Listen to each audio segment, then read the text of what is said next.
So welcome again to day 2 of the Federal Reserve Bank of Dallas 2-day Summer Professional Development Series. I am Armida Riojas, Director of our Economic Education Program, and as you all are well aware, our Economic Education team is focused on designing content that can be used in the classroom around topics such as economic education, financial education, as well as college and career education. And this is definitely the team that is responsible for bringing you today's program. This year's Summer Professional Development Series focuses on soul of our economy, uncovering stories of economic challenge.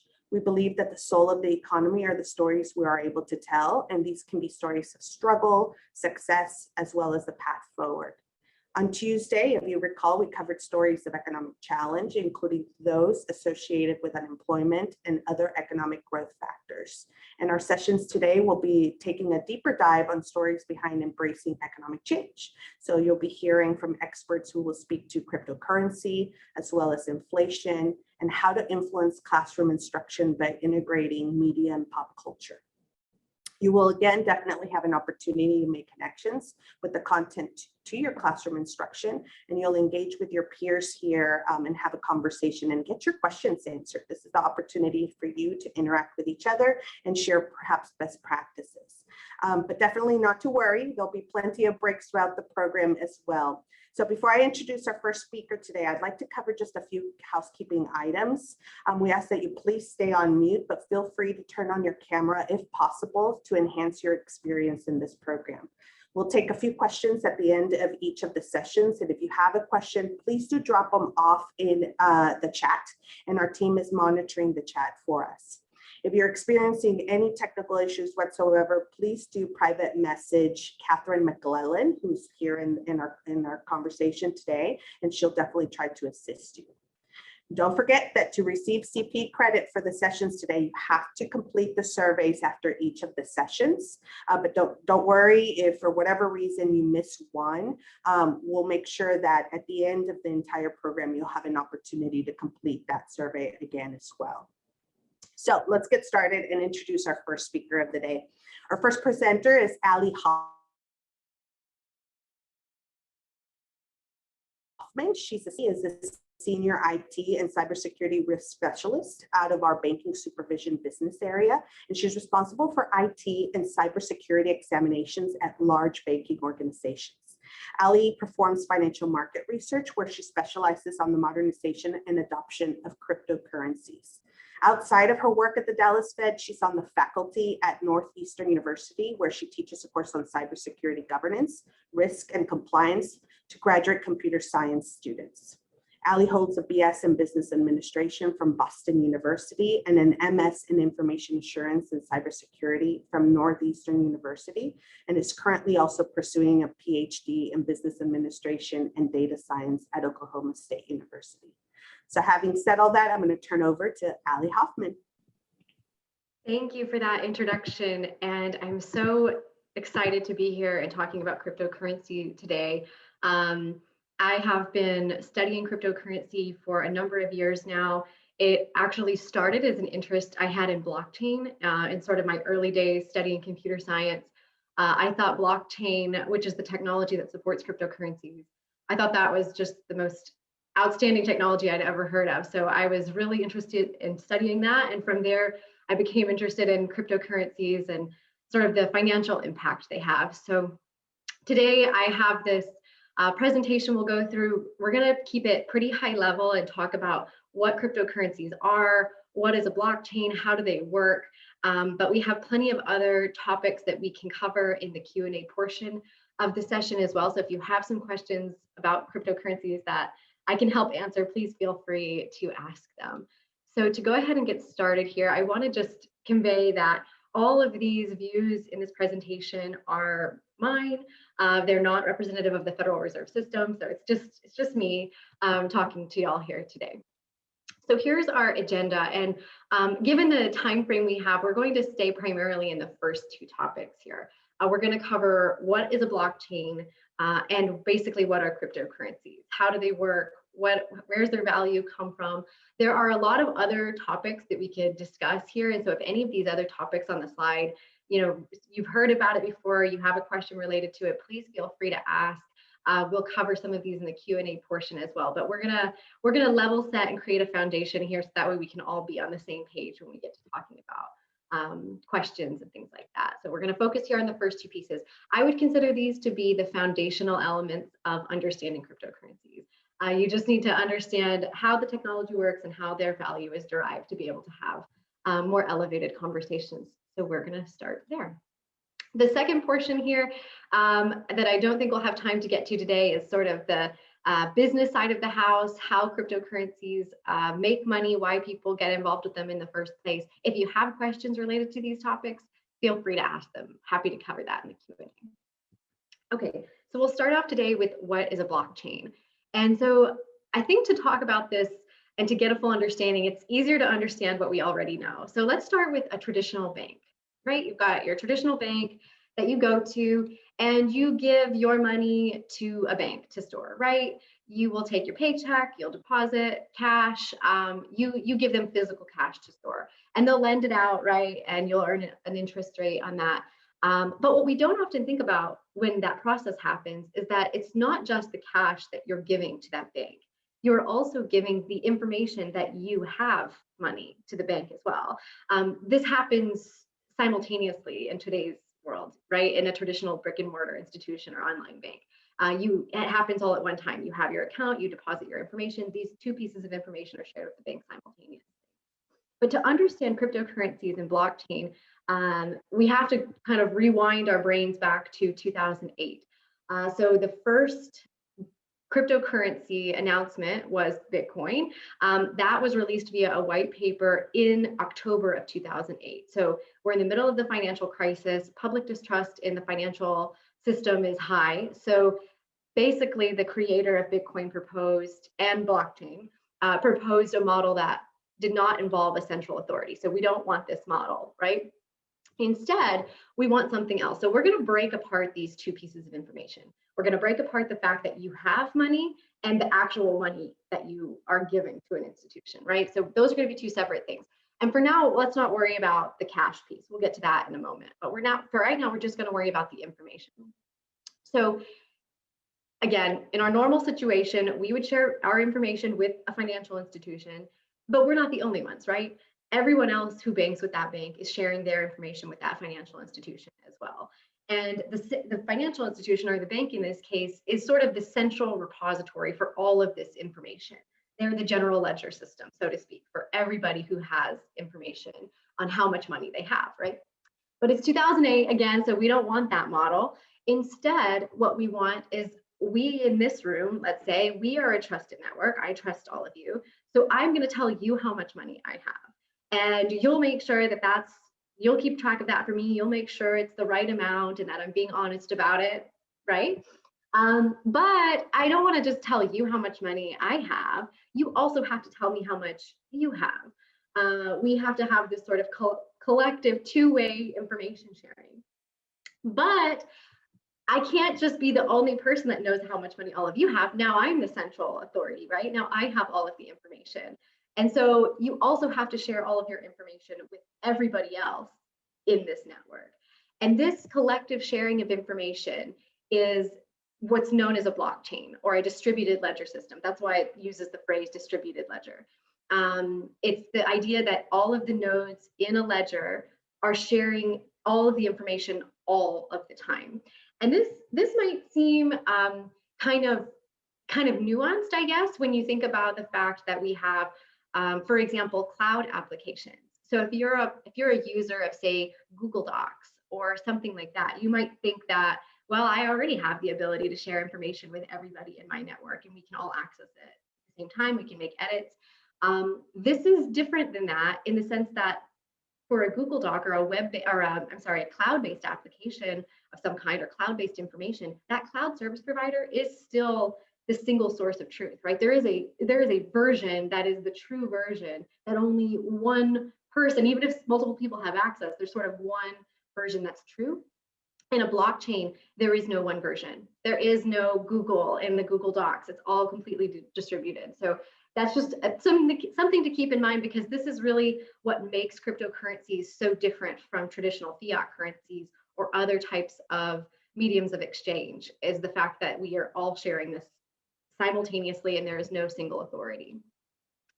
Just as a reminder though here, because I think when we start talking about cryptocurrencies, it's easy to confuse blockchain and cryptocurrencies. And blockchain, at the end of the day, is just a technology. There is no financial side to blockchain. There's no components to it other than just the fact that it's a technology. So there are plenty of other information sharing opportunities that can happen on a blockchain that have nothing to do with cryptocurrencies. And there are examples of that in place today. I've worked on implementations of blockchains that had nothing to do with the facilitation of cryptocurrency. So it's definitely possible. So just keep that in your mind when you're reading articles or you're talking about this in the classroom. Blockchain is just a technology that supports cryptocurrency. So today there are really two large blockchains in existence. The first that I think most of us are probably pretty familiar with at this point is Bitcoin. Bitcoin is a cryptocurrency that operates on its own blockchain. So the blockchain that supports the Bitcoin cryptocurrency is the largest blockchain in the world today. There is a second largest blockchain for Ethereum. So Ethereum is also a cryptocurrency, and there is a blockchain that supports that cryptocurrency as well. The difference between these two is that the Bitcoin blockchain, again, the technology that supports the Bitcoin cryptocurrency, is exclusively used for transactions of the Bitcoin cryptocurrency. So if you remember just a slide ago, we were saying it's just a technology, right? So it could support many different things. In Bitcoin's case, their blockchain only supports their cryptocurrency transactions. In Ethereum's case, their blockchain does support Ethereum cryptocurrency transactions, but it also supports a number of other technologies as well, including non-fungible tokens, NFTs, if you've heard about those, smart contracts. There's a lot of other types of information sharing that can happen on the Ethereum blockchain versus the Bitcoin blockchain. That is not a difference in the technology, by the way. That's purely a decision made by the folks who stood up these blockchains initially on what they wanted them to be used for. So that's really the difference here. If you hear of any type of publicly available blockchain technology, it's almost always, today anyway, almost always operating on the Ethereum blockchain. That is not to say, though, that there aren't private blockchains in existence. So if you had some type of interest, if you had a company or a private institution interested in setting up their own private blockchain, there have been some examples of that. I'd say one thing that personally, in my view, I think that's probably not likely to play out in the long run. I think in the long run, we're likely going to rely on sort of key blockchain providers, much like we do Amazon Web Services or Google, things like that. There's going to, in my opinion, again, just me, I think we'll probably see some key players emerge as sort of the public blockchain of choice, and these private blockchains will kind of disappear. Okay, so we've gotten through what is blockchain. We understand that. So now what is cryptocurrency? So if you remember, we had our currency, our dollar bills, our physical cash that we scribbled out before. So we're going to unscribble that now, and we're going to talk about what does it mean? What does it mean to have a cryptocurrency? So in order to understand a cryptocurrency, we kind of have to understand a regular fiat currency. And this is, of course, we all use money every day, but you have to kind of peel back the layers and think, okay, why does our money have value? And there's really three things that make money money. The first is that money is a store of value, right? It can hold its value over time. Money is a unit of account, right? We know how much this one thing is. We know how much it's worth. And the last is a medium of exchange. It's that I can give my money to you and you will accept it in exchange for goods and services or what have you. So those are the three things we're going to look for in a cryptocurrency as well.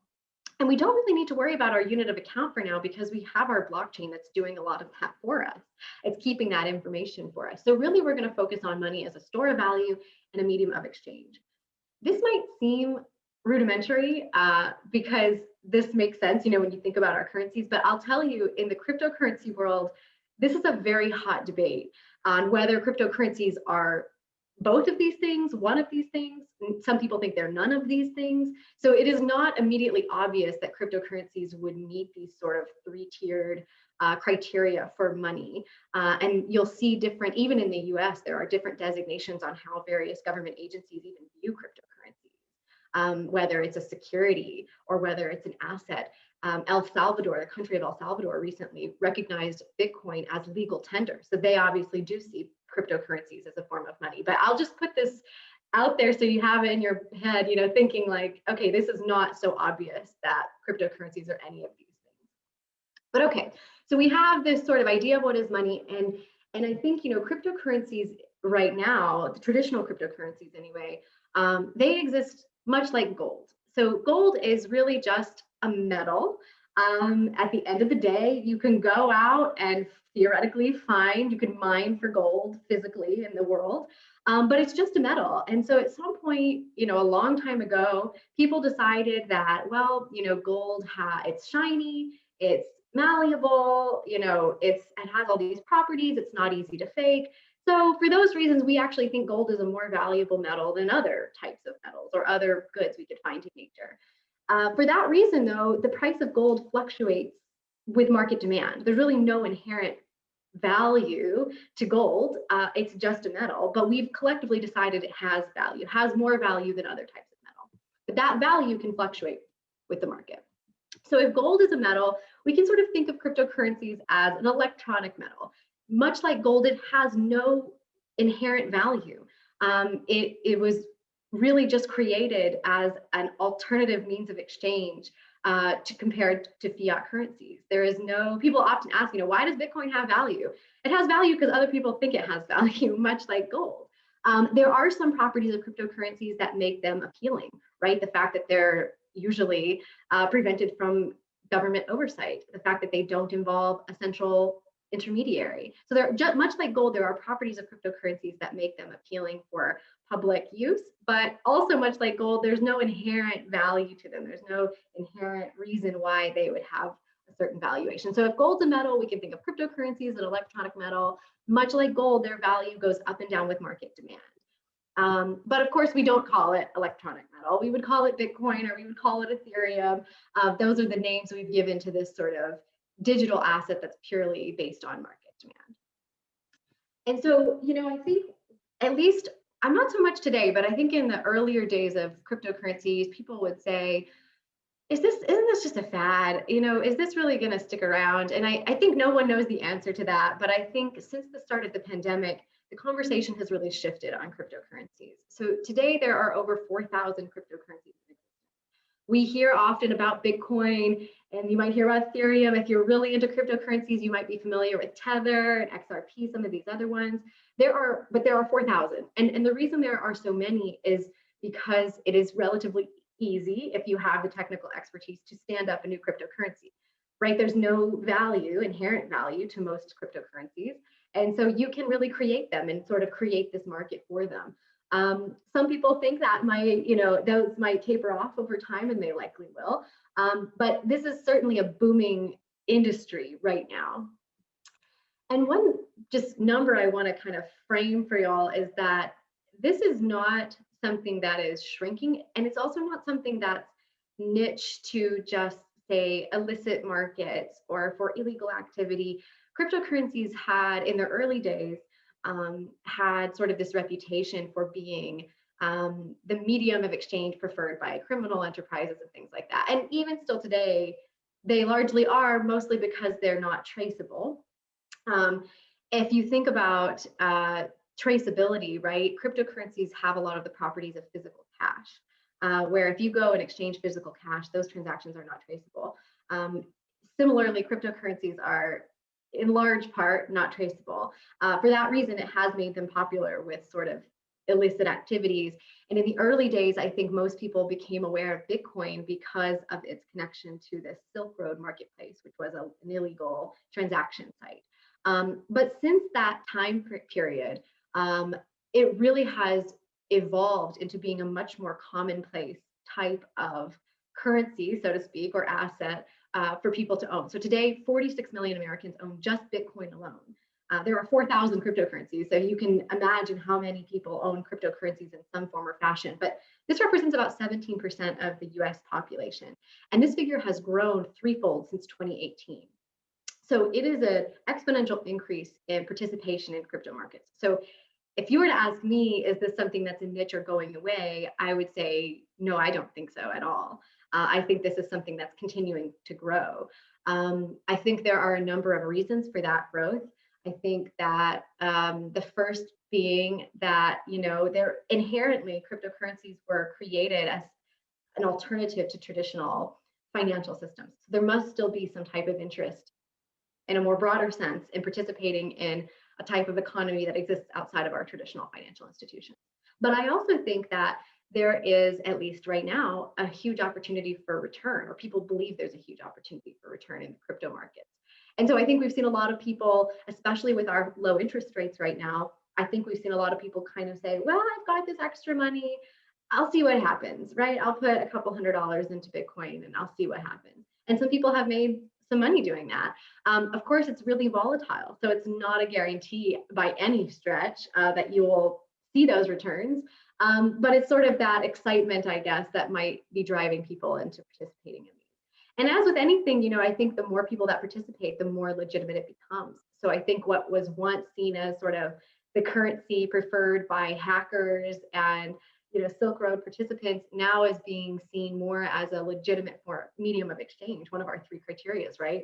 So you can now purchase real goods and services using Bitcoin and other types of cryptocurrencies. So I think I want to just put this out here, if you're kind of wondering how big is this really, what's going to happen with this in the future, I think no one can say for sure.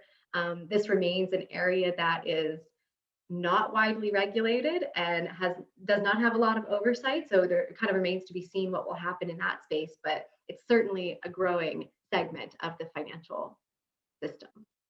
So that covers sort of our first 2 pieces.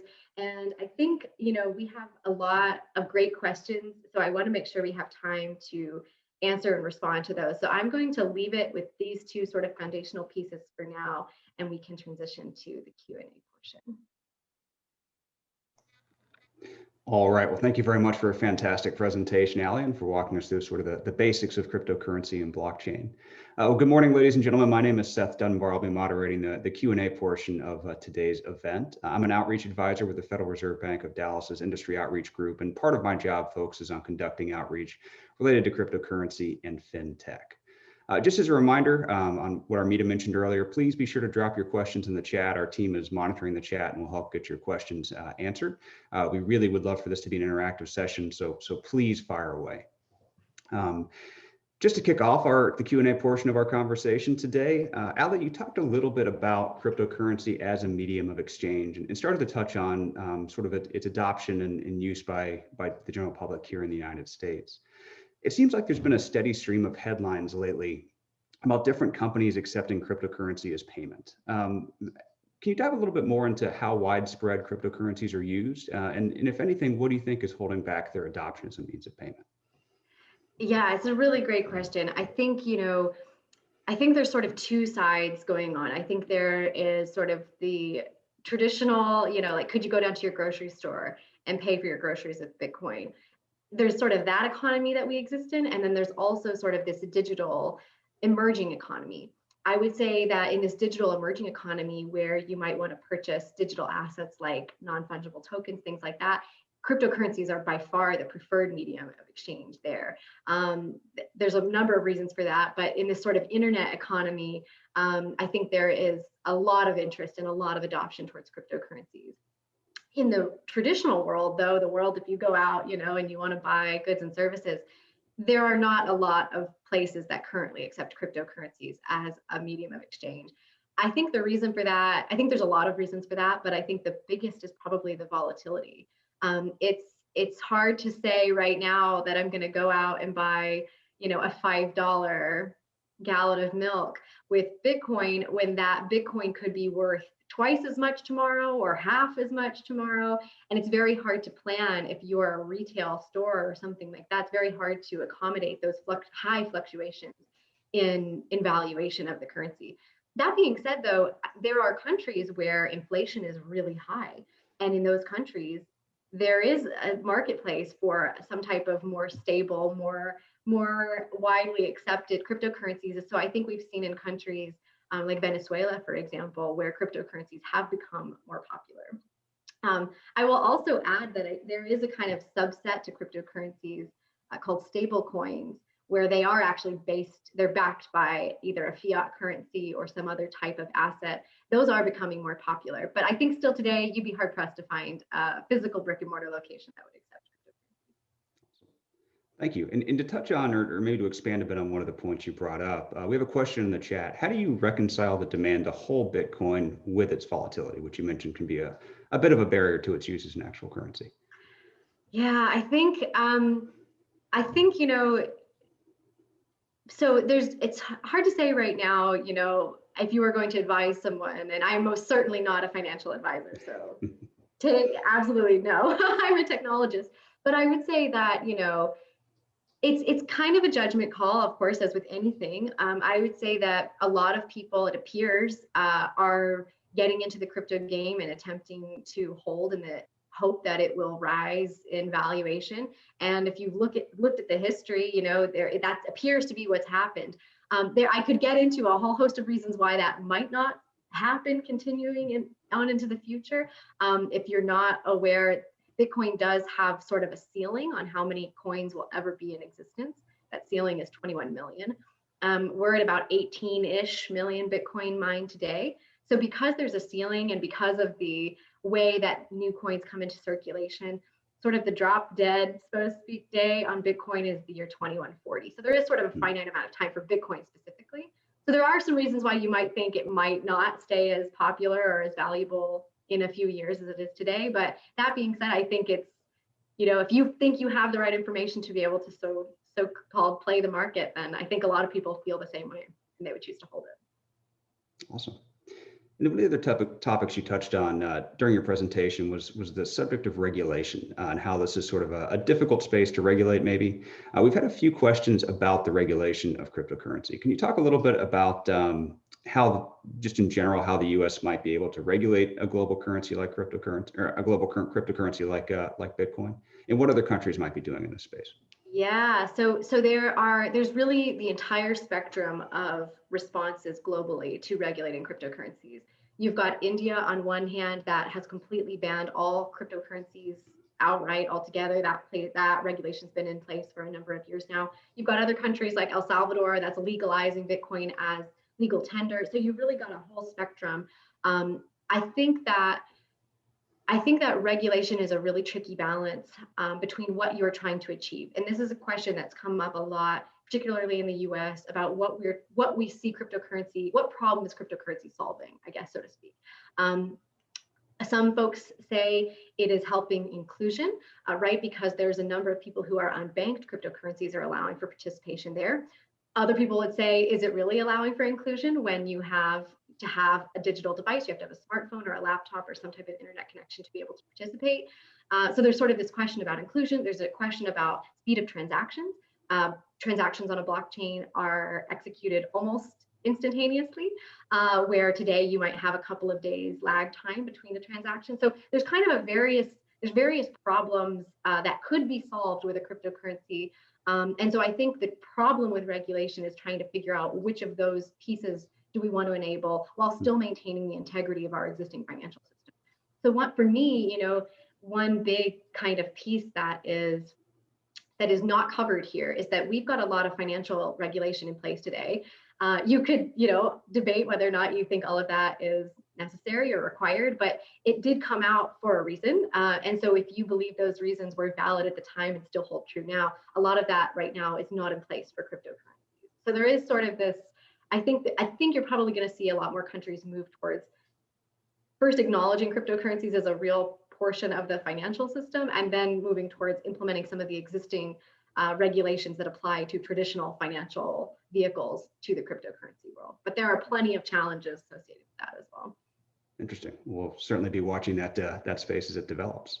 So regulation really hits on one of the big functions of the Federal Reserve. We've actually had a question come in about cryptocurrency and one of the other major functions of the Fed, which is monetary policy. So this question reads, how will the government react to the rise in use of cryptocurrency, and specifically what will happen to monetary policy, or what impact might it have on monetary policy? Yeah, so I think, that is there's a lot of components to that question, I think. And I, just from where I sit, I I think long term, it's going to be interesting to see how this plays out. Once we come out of the pandemic, once interest rates rise, if participation is still really high, I think there will be an opportunity for the U.S. government, for others to sort of get other people globally to sort of get involved in determining the monetary policy implications to this.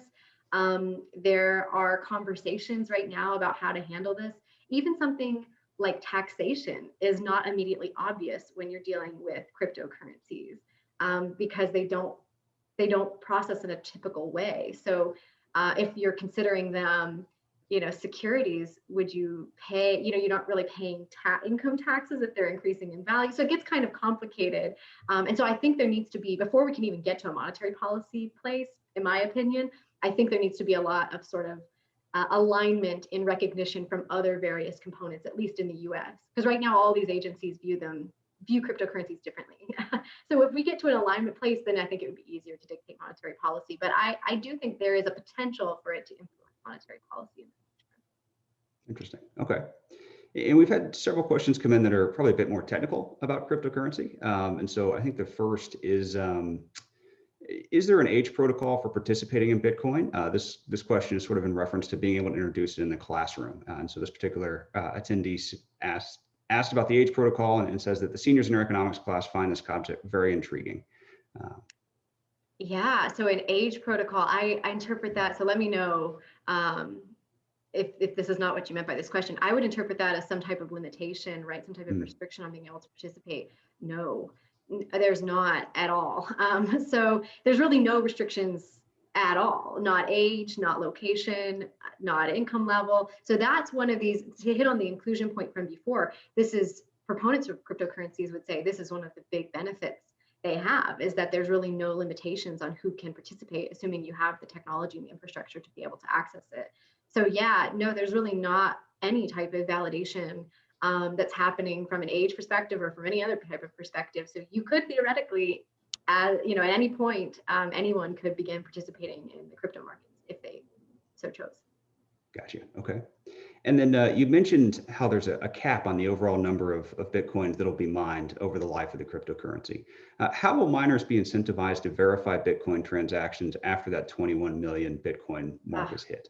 Oh gosh, if I had to answer that, I would probably, I would be doing something, I'd be on a beach somewhere. I have no idea.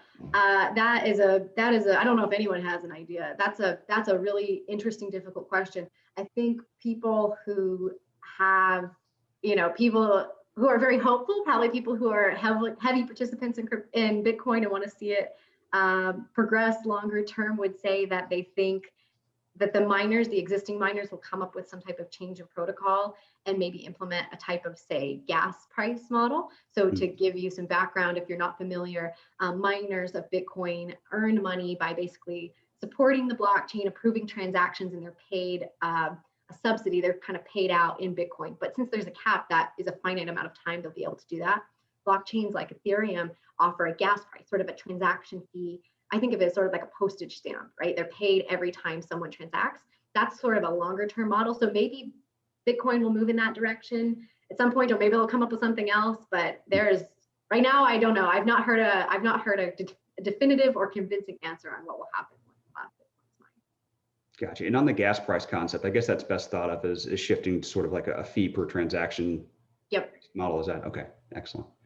Then we had another question about the difference between XRP, which I think is Ripple. How does that differ from other cryptocurrencies?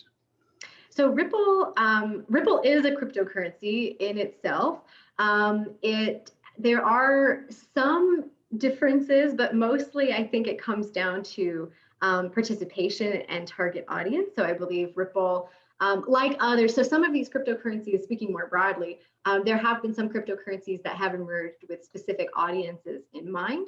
So perhaps they'll be targeting folks of a particular industry or a particular age or interested in certain things. My understanding is that Ripple emerged as sort of an alternative, I guess, targeting younger demographic, targeting a more legitimized demographic in its early days. But I believe today, I think it operates in a much more broad sense. I think it's kind of become more of a, universal cryptocurrency, much like the others. Gotcha. Okay. And tying back to one of the other previous questions about sort of the age around trading in cryptocurrency, and that question's tied to introducing it in the classroom. Do you have any tips on how educators might introduce these concepts in the classroom, or how they might best communicate them to students? I think, well, first of all, I think it's just so exciting that that question's even asked.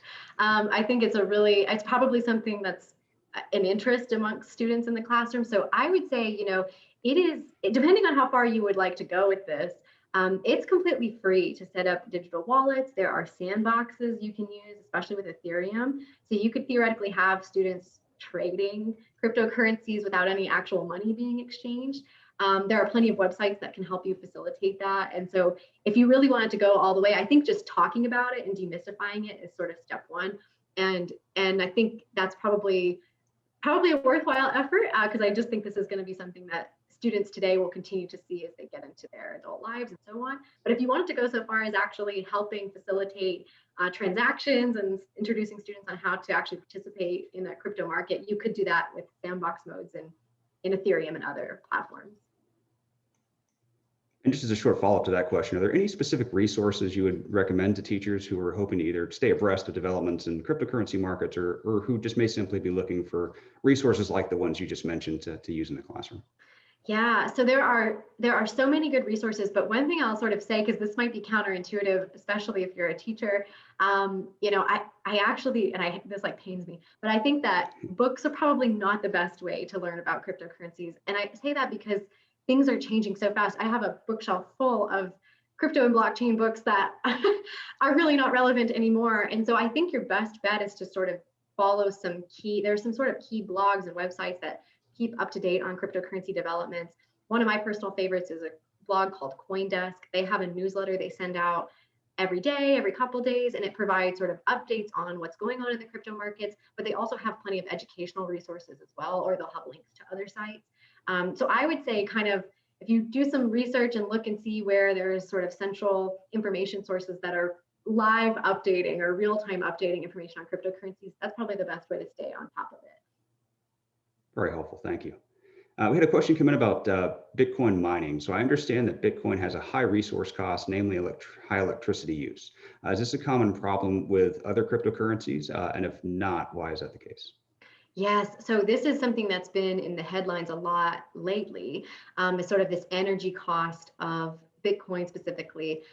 The reason for that, it comes down to this mining piece. And the reason why it has such a high energy cost is because there is a requirement in Bitcoin and some other cryptocurrencies to calculate what is called a mathematical proof of work. The mathematical proof of work is a complex math problem that requires an extensive amount of computing power to be able to calculate. It's basically just it's literally just a really complicated math problem that you're trying to solve. The problem with it is that, well, the reason for it first is that it's there to basically slow the release of new Bitcoin into the marketplace. So right now it takes about 10 minutes to mine a block on the Bitcoin blockchain. So it means you're going to get a payout every 10 minutes. The reason why it takes 10 minutes is because of this mathematical proof of work. So that's there by design. The reason it's criticized is because you are spending a lot of computing power, like a lot of computing power, to basically calculate something that has no value. This is a math problem that does not need to be solved. It is completely arbitrary. So it's purely designed to just slow down how much is released. The other problem is that these proofs of work, basically whoever calculates it first is the person who gets the payout. So you have theoretically all of these people calculating this arbitrary proof of work all the time, where only one person's going to actually do anything to support the blockchain and further the cryptocurrency. So it's a lot of energy usage for not a lot of benefit, I guess, so to speak, if you're thinking of it that way. There are other cryptocurrencies that use this method. There are some alternatives that have been proposed. The most prominent one I can think of, and there's some cryptocurrencies that implemented this, are what's called a proof of stake. So instead of a proof of work where you're spending a bunch of computing power calculating this math problem, you are now given sort of authority on the blockchain, so to speak, based on how much cryptocurrency you currently hold. The problem with that is that, right, people who already have a lot of cryptocurrency are the ones who are approving new transactions. So it's sort of a rich get richer type situation. So that's not been super popular in other cryptocurrencies for that reason.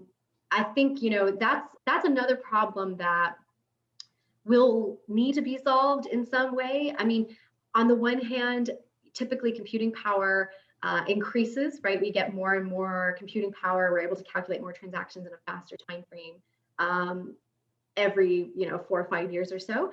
At the same time, this is designed to be it's designed to be an energy expense. So I think that's a problem that will need to be solved in order for this to be more widely used. Excellent, thank you. And I'll just as a reminder, we've had some fantastic questions come in via the chat. Please keep those questions coming. We've got a bit more time here to get your questions answered. Shifting gears a little bit, Ali, and sort of thinking back to the origins of cryptocurrency and the origins of Bitcoin. Why do you believe there was a market for the development of cryptocurrency? And what do you think its exploration can teach our future generations about money? Yeah, I mean, I think if people, if you're able to think back to 2008, that was a time period when global public distrust in financial institutions was at an all-time high. I mean, it was a really difficult situation for the financial system. And so I think there is no doubt in my mind that what caused the creation of cryptocurrencies was the financial crisis of 2008. The creator of Bitcoin basically told us that in the very first block of the Bitcoin blockchain that was ever mined, there is a link to a headline from the London Times basically talking about how the chancellor's considering a second bailout for banks. That was the headline in the very first block. So that's really not a question. That is what caused the creation of cryptocurrencies in the first place. I think what it teaches students is that there is, it's a very interesting tale. I think a lot of people said that was the age, 2008, right, was the age of too big to fail. We've sort of got these institutions that are so large and impactful, they can do whatever they want. And I think the creators of Bitcoin and cryptocurrencies basically said, nope, nope, that we don't think so. We can come up with another way. So I think it is empowering in a way to students to say, if you want to see a change in the world, there is a way to do it, especially if you have the technology expertise to be able to pull it off. And by the way, this is a technology masterpiece, the creation of blockchain and cryptocurrencies, in my opinion. But I do think, it will probably show students today that there is the ability to sort of question existing institutions and the impact they could have on sort of the global economy. So that's sort of looking at its origins, looking a bit now down the road to its future. Several countries have announced that they're exploring or developing central bank digital currencies. How are these different than cryptocurrencies, and what, if anything, is the Fed doing in this area? Yeah, so central bank digital currencies are effectively cryptocurrencies. The big difference is that they are typically backed, they're kind of what we call stable coins. They are backed by traditional fiat currencies. What is interesting about them is that there's kind of various methods of deploying central bank digital currencies. In some cases, there are ways that you could actually have a central bank issue that currency directly. That would mean that people like us would have an account with the central bank and they would work with them directly. It would sort of eliminate the retail banking side of the house, so to speak. That's one application. The other application would be to sort of have the central banks facilitate, much like they do a traditional fiat currency today, facilitate central bank digital currencies to regular retail institutions. There are a couple of countries that have launched central bank digital currencies already, the most notable being China. And it kind of remains to be seen what will happen with those. It's very new. China's is only a few weeks old at this point. But the Fed is most certainly doing research on this. There are plenty of resources out there. You can see that there's plenty of research being done, but I think the Fed's position is to get it right. So to kind of go back to our question before on what is the benefit of a cryptocurrency or a central bank digital currency? What's the problem it's trying to solve? I think that's really the key question that we are in the process of researching right now, to figure out exactly what a central bank digital currency would mean for the United States and how we could execute it while still maintaining all of the properties of the physical cash and money that we use today, right? Privacy and keeping retail banks, et cetera. So it's pretty much in the research stage right now, but something that I think the Fed is monitoring closely. Excellent. And we've had another follow-up question about introducing cryptocurrency in the classroom. Any idea where these concepts land in terms of addition to the Texas State TEKS? I guess that's sort of the standardized approach to curriculum, or its status for formal addition to that curriculum? I think, well, it would probably most naturally fit into some type of economics component, and I'm not sure if that's a component that already exists, so you'll have to let me know. But there is actually a pretty sizable component to cryptocurrencies that could make its way into a math portion of the curriculum, and that might seem counterintuitive, but a lot of what supports blockchain is cryptography, and cryptography is basically just a whole lot of complicated math. So there is really sort of a math component to the blockchain piece that could be introduced if you wanted to go that route. At least I'm thinking back to my own high school education. I think, we most certainly never got down the path of hashing and sort of the complicated mathematical functions that go into that. That wasn't something I saw until grad school. So that would be really neat if that made its way into the classroom. I also think there's obviously a natural component of cryptocurrencies that would make its way into a computer science type curriculum as well. Although some of the mathematical components that support the cryptography related to blockchain might lend itself more towards math, I think that the general concept and the use of technology in this way and sort of the distributed nature of general ledger systems and things like that, I think that might lend itself more to a computer science type curriculum. So I think there's a way to sort of plug cryptocurrencies into a variety of different mechanisms. Okay. And then we've had a question come in about a specific cryptocurrency called Chia and the process of farming Chia. What is this and how is it different from some of the other cryptocurrencies you mentioned? So I only know a very little bit about Chia, so I'll be honest, I haven't studied it much, but my understanding is that it's basically the same kind of thing, a very, a similar premise, right? We've got a blockchain, the cryptocurrency. There's a slightly different mechanism for quote unquote mining it, and that's denoted in this farming notation. Though I'll be honest, I'm not exactly sure. I haven't done enough research to know how it's exclusively different. But I believe there is some type of alternative. So instead of having folks calculate this mathematical proof of work and do all of this, effort and spend all this energy calculating this arbitrary mathematical problem, there is sort of an alternative being proposed. But I'll be honest, I don't know any more than that. So I'll have to research. I'll get it back to you. Okay. And I think we've got time for maybe one more question today. And let's tie back to one of the points in your presentation about Bitcoin's association with illicit activity. You mentioned why criminals, especially cyber criminals, might find this to be an attractive means to make payment. Do we know to what degree cryptocurrency transactions are associated with crime? And if so, what safeguards are in place to prevent this? So I think So I think if I were going to say, if we're going to say ransomware, like hacking events, I would say it's really high. If you're going to look at it through that lens, like if we're going to look at the lens of ransomware events and how many of them are demanding payment in a cryptocurrency, it's probably like every single one I've heard of. Very, very high. But if you look at the overall transactions of all cryptocurrencies, then it's relatively small. It's not representing a really large volume of all cryptocurrency transactions. So I think if you look at the lens of illicit transactions, it's by far the preferred means of exchange, online anyway. If you look at all transactions, illicit activity represents a really fairly small portion.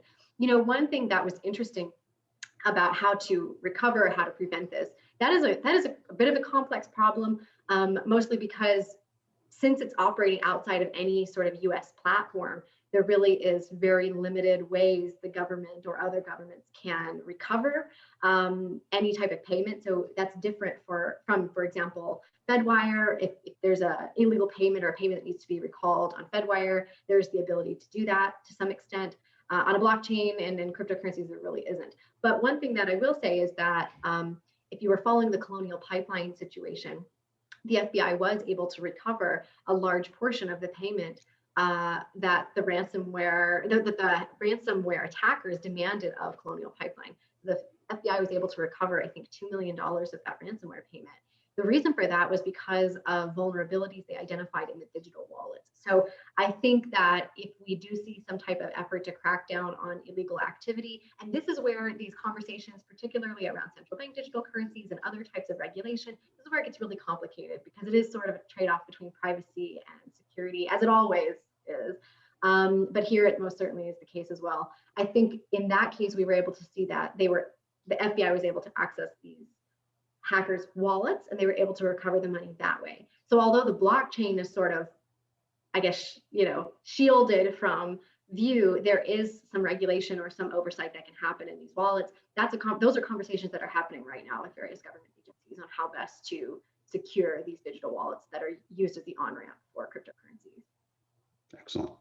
Well, thank you, Ali, again, for a fantastic presentation, for the informative responses to all the questions. And thanks to all of our participants for the outstanding questions during our session today. Now that we're all experts on the basics of cryptocurrency and how blockchain works, I'll turn it over to my colleague, Tamara Reddick-Cottrell, to talk about or to discuss how to bring discussions about cryptocurrency into the classroom. Absolutely. Thank you so very much, Seth, and thank you, Ali. We are now in the classroom applications portion of our program. I am Tamara Reddick-Cottrell, an education outreach advisor here at the Federal Reserve Bank. In my role, I help design and create content and programming for our college and career readiness outreach, as well as our financial and economic education outreach, including today's program. The purpose of this session, as some of you may have learned yesterday, is to share our suggestions and recommendations for both embedding and extending your lessons and learning experiences based on what we've learned in this presentation. So when we say embedding, we are referring to instructional strategies to teach the content. And then when we refer to extending, we are referencing material or resources at our own disposal that we believe are relevant to you. So with that in mind, let's take a really quick look at possible connections in the classroom as related to the rise of cryptocurrency. Next slide, please. Ali shared some amazing options for how cryptocurrency can be added into curriculum, including economics and math content standards. So the next couple minutes, we'll just be adding on to that. And so thinking about, she was spot on with the economics content standards, thinking about learning standards that may exist related to analyzing the role of interest and risk in allocating savings, or other personal financial literacy standards that you may be in a position to teach. Our instructional, one instructional opportunity rather, would be exploring the relationships of risk and return as related to cryptocurrency. So Ali shared about the volatility of Bitcoin and the system itself. So this is an opportunity for students to think critically about how they would classify investments as risks, what it would take to have characteristics of risk, and those that seem like good opportunities are those that they should steer away from, and making an argument for or against digital currency.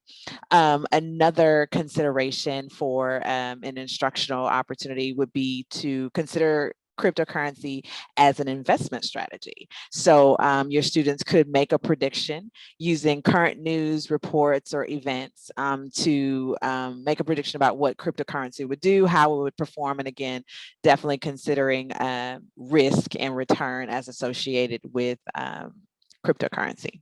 Next slide.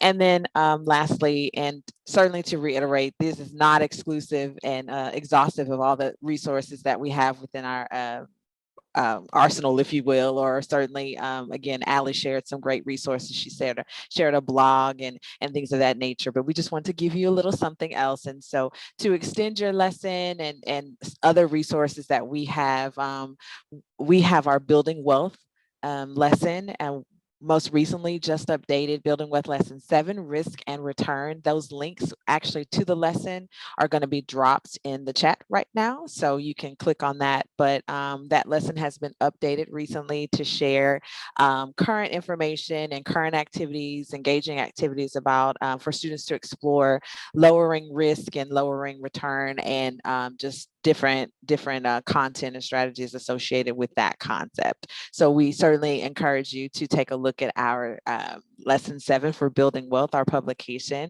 teacher procedures, and we also have a student presentation there. So with that in mind, we are right on time. I want to just kind of remind you as we're closing this portion. Again, thank you so very much, Ali. If you have additional questions for Ali, be sure to put them in the chat. I know that we still have so many things. Ali is just absolutely amazing when it comes to cryptocurrency, and I swear I feel so much smarter every time I listen to her present. So again, thank you so very much for that, and we are certainly in a position to share any additional questions that you have as related to that for Ali. But we're going to take a break here before we move on to our next session, and we're excited about our next speaker as well. To receive final credit for this session, please take the survey that's going to appear in the chat here in just a second in order to make sure that you get credit for this session and CPE credit. Make sure that you take that survey. It was just placed in the chat now. So with that in mind, we're going to take a 5-minute break, go get you some more coffee, stretch a little bit, and make sure to come back. You won't want to miss this next session. We have senior research economist Enrique Martinez Garcia, and he is going to chat with us about something very, very informational here in just a moment. So definitely feel free to take a break, and we'll see you back here in just a moment. Thank you both.